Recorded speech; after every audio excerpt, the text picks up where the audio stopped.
Teman-teman media, seperti yang telah disampaikan sebelumnya, upaya pengawasan atas integritas di dalam Kementerian Keuangan dilakukan dalam kerangka kerja integritas yang menggunakan three line of defense. Ini telah diterangkan juga minggu lalu. Di lini pertama adalah manajemen di unit kerja dan kantor masing-masing. Lini kedua adalah tingkat unit eselon 1. Di dalam kasus yang barusan saya sampaikan, Direktorat Kepatuhan Internal DJBC telah melakukan pemeriksaan kepada yang bersangkutan, dan selanjutnya lini ketiga adalah di tingkat kementerian, yaitu yang dilaksanakan oleh Inspektorat Jenderal. Ini yang tadi saya instruksikan untuk dilakukan investigasi lanjutan oleh Inspektorat Jenderal Kementerian Keuangan bekerja sama dengan Direktorat Jenderal Bea dan Cukai. Teman-teman media yang saya banggakan, saya akan masuk ke topik kedua, yaitu yang terkait dengan laporan harta kekayaan penyelenggara negara. Terkait dengan berita terdahulu yang mengatakan bahwa belasan ribu pegawai Kementerian Keuangan tidak menyerahkan laporan harta kekayaannya, dapat saya sampaikan beberapa hal sebagai berikut. Pertama, semua pegawai Kementerian Keuangan wajib melaporkan harta kekayaannya. Jadi semua pegawai adalah wajib lapor harta. Yang termasuk sebagai pejabat negara, maka dia menjadi wajib lapor LHKPN. Wajib lapor LHKPN. LHKPN tahun 2022 sebagai contoh, disampaikan langsung kepada sistem di KPK paling lambat tanggal 31 Maret 2023 sesuai dengan tata kelola yang ditetapkan oleh KPK. Jadi ada waktu, diberi waktu 3 bulan.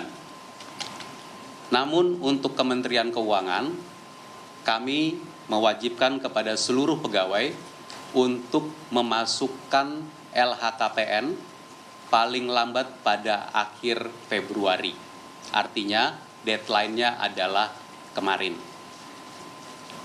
Saya bisa sampaikan di sini bahwa per kemarin untuk wajib lapor LHKPN telah selesai 99,99%. Wajib lapor LHKPN dari Kementerian Keuangan. Wajib lapor ini berarti 1 bulan lebih awal dari yang disampaikan, dari deadline yang ditetapkan oleh KPK. Ini memang kebijakan internal Kementerian Keuangan sejak beberapa tahun terakhir, bukan hanya baru tahun ini, dan dimaksudkan memang untuk disiplin pegawai dan juga percepatan agar tidak menumpuk di bulan Maret. Berikutnya, untuk yang tidak termasuk sebagai wajib lapor sebagai pejabat negara, maka pegawai Kementerian Keuangan yang bersangkutan tetap wajib melaporkan harta kekayaannya kepada sistem internal Kementerian Keuangan yang kita sebut dengan Alfa. Di Alfa ini juga melaporkan daftar harta kekayaan. Deadline untuk Alfa ini 28 Februari atau akhir bulan Februari. Jadi LHKPN dan Alfa Kementerian Keuangan itu deadline-nya sama, yaitu 28 Februari. Meskipun untuk sistem LHKPN sebenarnya masih dimungkinkan lagi 1 bulan lagi sampai dengan akhir Maret. Tadi telah saya sampaikan statistik tingkat kepatuhan LHKPN dan laporan harta internal Kementerian Keuangan, dan kita menjaga serta memastikan agar disiplin. Minggu lalu telah disampaikan untuk tahun pelaporan 2020 tingkat kepatuhan 99,86%, tahun 2021 99,87%, tahun pelaporan 2022 99,98%, dan tahun pelaporan 2023 yang baru saja adalah 99,99% LHKPN.